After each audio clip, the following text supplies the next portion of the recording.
Crossroads Football Live is presented by Victory Auto Group with Sports Director Max Williams and Weekend Sports Anchor Ray Robinson. Sponsored by Atzenhofer's Velocity Power Sports, Palace Bingo, and Frost Bank. Crossroads Football Live starts now.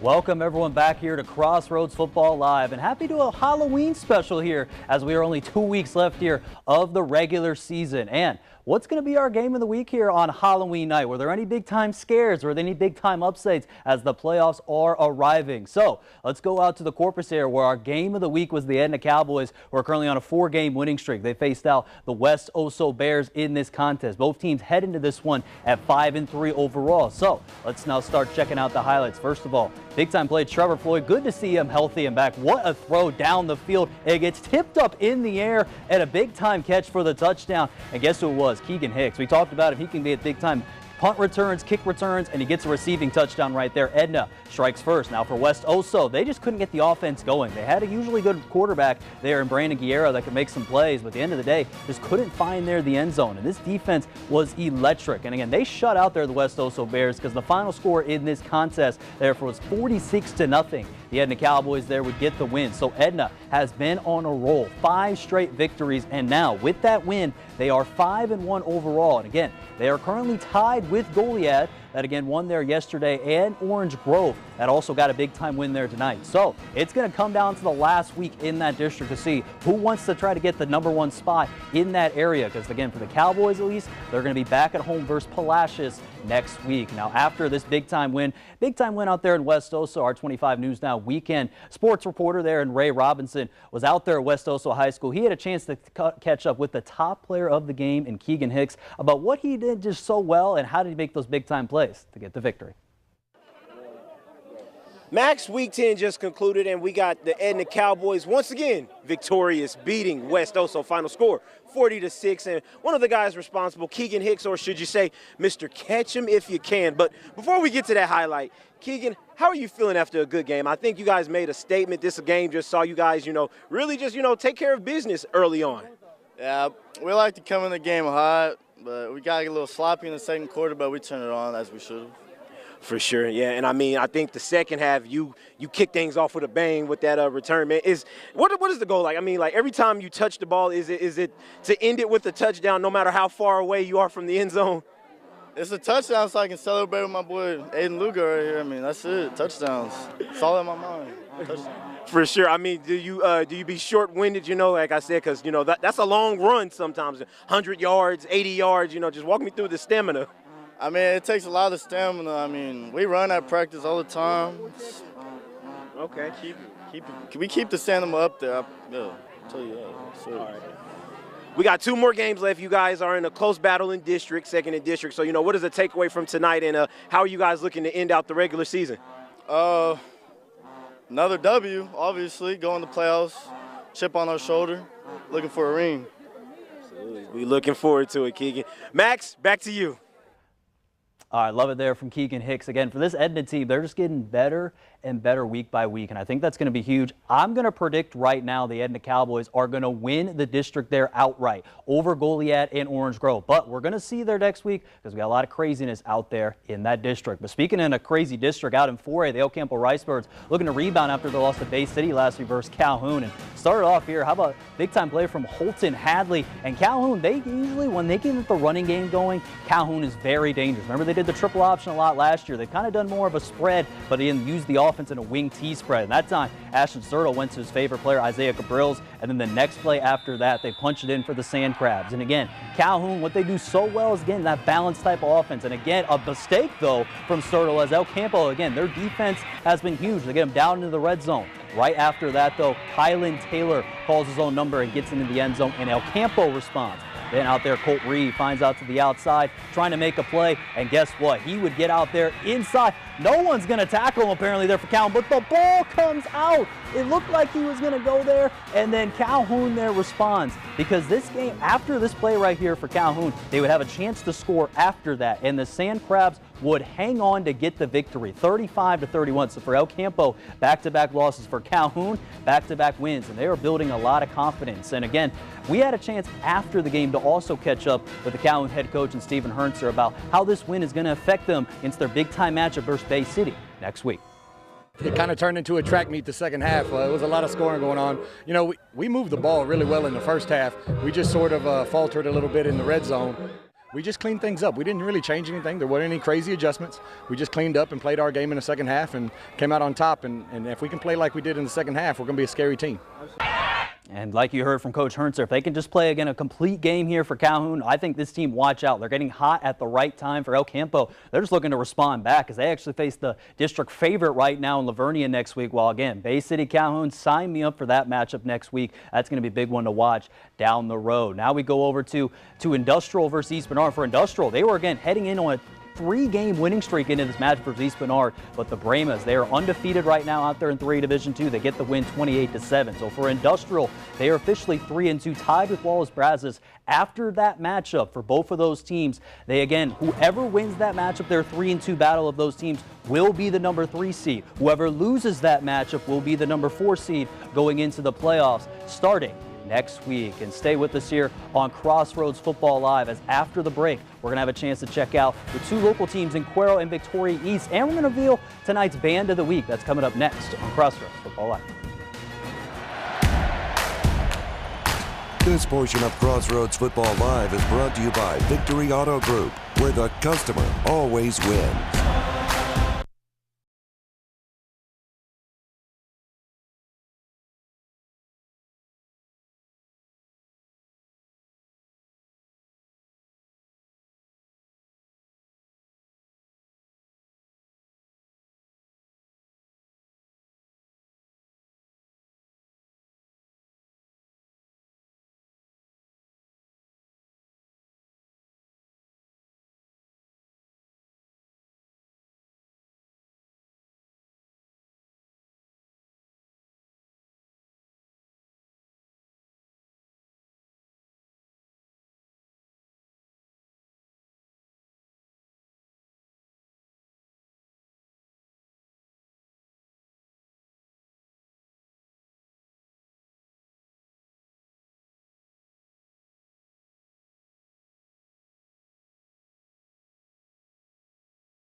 One team that had their bye week last week after probably winning the game of the year so far versus Sidon Pirates was the Cuero Gobblers. And tonight they traveled out to Ingleside High School in Corpus, and starting off there at the number 18 in Dave Campbell's, and they started off with a big time play from Jackson Marie, throwing out to Walker Dietz for the big time pass. But they would be only held to 3 points after that play. Then Ingleside would respond right back. How about the quarterback Landon Young, finding number 20 Carson Lopez on just a wheel route play, and they get back literally big gain. And the next play after that, Young would go back down to the air and find his favorite target in Julius Sierra for 6, and Ingleside would be up 7-0 early in this game there for the Mustangs. But Cuero, wouldn't take them too long to get the score going. How about that play from Marie? Finds Jackson Marie there on an easy slant route for the touchdown. And we're tied up at 7 apiece. But then Ingleside right back at it. Yonk would find number 2, Jaden Takar, there for the touchdown. And he finds it in the end zone. So at this point, you're thinking Ingleside get a big-time upset, right? 14-7 in this contest. But then, as you see, Aiden Strecker finds the end zone for Cuero. It would go back and forth, 14-14. But then once Cuero got going, they got the scoring going. Because the final score in this contest was not even close. 70-20, the Cuero Gobblers get the win there over Ingleside. So it was 14-14, and then Cuero started to get the ball rolling and everything. So now they officially move over to 2-1 in district, and they get to finish the year against a team versus Robstown, which got the update. They lost to Sinton, so Sinton got the win there. So Robstown drops now to 1-2 out there in district play. So again, big time win there for Cuero. They face Robstown to end the year. Over to Victoria East, officially they will not be able to make the postseason, but want to finish off strong there and get a big time upset versus the Piper Warriors. And again, starting off though, Piper would get a big time pass play. Isaiah Gatine finds number 8 Cash Lancaster for a big time gain outside to the red zone. And then literally the next play after that is a little handoff right here for number 32, Brady Hopper finds the end zone. And again, the Warriors would strike in the end zone. This would be after they actually blocked a punt to get actually a safety. So this would be 8-0 at this point there for Piper. But again, East would try to fight back. Big time play for Cal is finding number 24, Terrence Stafford, to get there, but they would only be held to 3 points. And this offense couldn't find the end zone as much as they wanted to, as the final score in this contest between East and Piper was, again, in this one, was 53-19. Piper would get the win over East. And again, this is just tough here for East. 1-8 overall. They will finish up their season Thursday night football action at Smithson Valley. Now we quickly take a break from the action, reveal this week's Band of the Week, which is going to go to the Edna Cowboys Band. They are led by Banda Ricker, Russell Bolsick, and by Rod Knowles and Emily Kirkano. And Edna's second to last Band of the Week. Again, we're going to reveal our last Band of the Week nominee for our last show next week, so tune in to see who that will be. And now we head back to Worden County, where the Louise Hornets are looking to spoil Shiner's undefeated record on Halloween night. Will they be able to get a big-time scare? Well, for Shiner, they started right away. Clayton Frick would run there for a long touchdown for the Comanches, and they would strike early in this contest. Then, right after that, Jarvis Williams, I told he's gotten better and better as a quarterback, makes a big-time play, finding Landon Christensen for the touchdown. Then, after that, Frick again would find the end zone. And again, it just looked like consistency for Shiner. You can see the running game's working. Jarvis Williams getting the passing plays are working. As you see right on this kind of play, finds Bo Bain for the touchdown. Easy long pass, and Shiner still looks, again, just tough to be out there in the district. 54-6, the Comanches get the win over the Hornets. So they officially moved to 5-0. We just mentioned Yorktown during the 10 o'clock show, lost to Falls City. So that means still Yorktown has a shot to spoil Shiner there for the district title next week. But again, we'll see if that happens, because Falls City has a chance to maybe win it. If they win and Shiner loses, that's a possibility for Shiner there to get the victory in that contest. Quickly over 3, Division 1, where the top-ranked Columbus Cardinals traveled to Hallettsville. They get the big-time win, 35-21. Hallettsville just looking to get maybe that number 4 spot in the playoffs at Yoakum next week. And from last night, the Goliad Tigers, actually this was not 0-0, forgot to update, 42-0. Goliad would win here this contest. They are going to face the West Oso Bears there next week at home. Stay with us here at Crossroads Football Live, as after the break, we had a chance to talk Victoria West Warriors football team as they look to probably lock up a top spot there in the playoffs in 5A Division 2. We'll talk to them next on Crossroads Football Live. This portion of Crossroads Football Live is brought to you by Palace Bingo. You can't have high school football without the beat of the marching bands. Crossroads Football Live is excited to spotlight talent in our local high schools with our Band of the Week segment. Every week, we'll pick one band to feature on Crossroads Football Live. Get your cameras and show us your band under the Friday night lights. Go to crossroadstoday.com/contest to nominate. Tune in to CFL every Friday night at 10:35 to see who's marching to the top.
Football Live, and one team that's on their bye week here this week is Victoria West Warriors. I'm here with the star quarterback here, Nolan Boyce, running back Andrew Henley, wide receiver Jared Swanson, and then wide receiver Tristan Menard. Guys, how are we feeling here going into the bye week? Nolan, I'll start with you.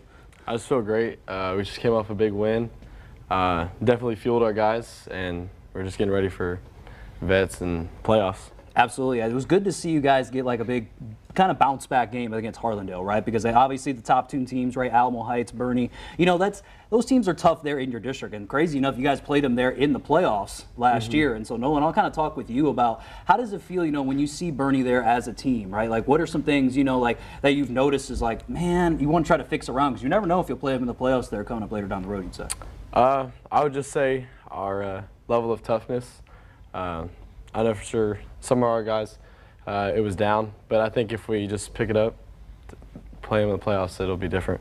Absolutely. But before we get there, though, right, you guys got one more game there next week again against Veterans Memorial from San Antonio area. Not confuse anyone with the Corpus Thieves, right? Go the rest of the way. So, Jared, I'll kind of go over to you. So, like, you know, when you guys look at, you know, maybe you start scouting and stuff like that the rest of the way, right? So, like, what are some things maybe you kind of looked ahead about Veterans Memorial that you're like, hey, is there anything that kind of scares you with the game plan? Just walk me through, like, what's kind of filmed like been like maybe this week or maybe going into next week, you would say. I think our biggest concern is how we play and just making sure that we're adjusting to what they come out in. I think we need to worry about ourselves in the playoffs. Absolutely, and it's good to have, you would say, a star receiver that's back, right? You Tristan. Right? Yes, Again, it was good to see you back there on the field there against Harlandale. So, like, walk me through, like, how does it feel being back there your first game there against Harlandale, and like, how did it feel for you to be back with Jared and the team, everything else? Walk me through that kind of process. I say it feels great, you know, being back with the team. You know, I was out like 4 games, I would say, and knowing it being my senior year, I say I was pretty happy to be back with the guys playing. Absolutely. But that's, you know, having a weapon like you know what I'm saying? Because I remember kind of calling you guys' names a lot there from last year, right? And again, that's kind of huge to see kind of the progression, especially coming from an injury like that and had to get back there on the process. So, Andrew, though, I mean, I'm going to talk about the running back room, right? Again, you talk about Genesis Jeffries, talk about Brody Flores, right? And you talk about yourself there. It's been kind of huge for you this season. So, like, walk me through, like, how does it feel playing with those guys? And, like, do you think, like, sometimes you kind of bounce off of them a little bit? Or, like, you know, walk me through, like, how does it feel with playing with them? Does it make your game better, you would say? I mean, they're just great guys. Genesis and Brody, they're great running backs in general. I mean, I'm just there to hit it into the end zone, red zone threat. All right, hey, fair enough, right? Because again, and that's important too, right? Because again, I see you get a lot of touches there in the red zone too, right? Because I see Genesis gets a lot of touches, Brody gets it too, and that's really cool to kind of see that your offense is not just, some offenses are run-first offenses, right? And some teams kind of rely on their kind of like more of a passing threat overall. So like, you know, with you, Nolan, like obviously, you know, being kind of the catalyst here, the quarterback of the team, like sometimes, like how do you feel, you know, like what do you, when you kind of be up in charge, you like, man, do you know who it's going to be one time, like one player? Because you guys got a lot of weapons, right? So like, how did you kind of balance that, knowing, you know, you got a lot of players to kind of just, you know, play with and everything else the rest of the way? I think it's good knowing I have options. I mean, we got Jarrett, Tristan, Aiden, Tay. Just knowing we got all those guys, and we got guys in the backfield. If the pass game isn't going well, we know we got Andrew, Genesis, and Brody to just take care of business. Was part of my conversation there with Victoria West seniors on their bye week. But if you want to see the full interview and you want to hear all the players that I said about, they also asked them about favorite Halloween candy and again also their favorite movie was. If you want to see all those answers, just go check out our YouTube channel or crossroadstoday.com or our website crossroadstoday.com/sports. Stay with us here on Crossroads Football Live as after the break we're going to check out how Tidehaven, Refugio, and a bunch more teams did tonight. That's coming up next on Crossroads Football Live. This portion of Crossroads Football Live is brought to you by Frost Bank.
Back here on Crossroads Football Live, we got some big games we're going to cover here in the next couple of minutes. First, we're starting 2A Division I with the Refugio Bobcats on their senior night facing the 2-6 Skidmore Titan Bobcats. And Refugio looks to continue their dominance out there in this district. And Refugio, this is a team that's undefeated right now in 2A Division I, meeting with Skidmore Titan here. And again, even though they won first play of the game, the scrimmage, Xander Wills takes the handoff and he just does the rest. 49-yard touchdown to the house, and Refugio responds. Then Wills again does another big-time run, makes a man miss. And how about this coming up right here? A little stiff arm to help out to get into the action and gets into the house for another score. Then again, Ray Lewis finds out to the outside. He finds Fabian Garcia on the screen and he says goodbye to the house. 76 yards all the way. It is 21-0 here late in the first quarter. Then Lewis finds again Mikhail Brown on the screen. He cuts inside, strides it out there from 27 yards out. And Refugio, again, you can already tell it's 28-0 at this point. 61-0 would be the final score. Refugio would get the win. They have a chance to clinch the district title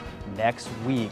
Now over there in 2A Division I with the Ganado Indians traveling out to Bloomington. And Ganado back from their bye week looking to at least win a share of the district title here tonight there versus the Bloomington Bobcats. And again, for Ganado, they would start off here early. How about this big time play? A little bit of a sweet play out to number 6 Logan Burrs. And guess what? He makes a man miss and he just goes there all the way for the touchdown. And how about that there for Ganado? That would actually get at that point of the game. It would be 7-0 there early. Then after making Bloomington punt on downs, big time play here from wide receiver and all-around playmaker. I talked to him last week about how he just does all plays there for Austin Pena, and he shows you why right here. Gets them all the way inside the 5-yard line, and then after the play, Ganado would score. They got a lot of big-time plays, and this game also was not even close. The final score in this game between these two teams was 62-6.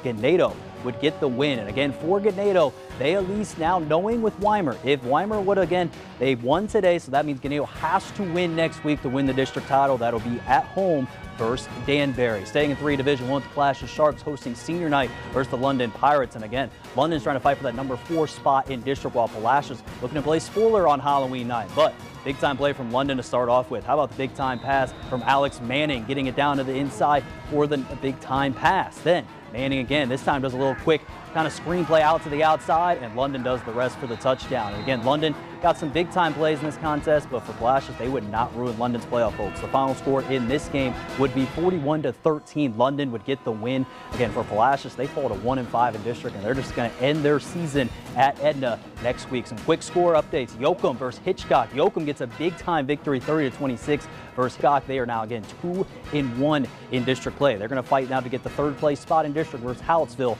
next week. And finally, Tidehaven, then my number 1 team out there in this Friday Night 5, they would get the victory out there as well. 34-6, Tidehaven would get the victory there over Bowling. They're going to fight there for the Division 3 and Division 2, their district title versus East Bernard next week. And stay with us here on Crossroads Football Live, as after the break, we're going to reveal one more final score there with Shiner St. Paul, and then we're going to reveal this week's Friday Night 5 rankings. That's coming up next on Crossroads Football Live. This portion of Crossroads Football Live is brought to you by Edson offers Velocity Power Sports Outdoor Fun Store.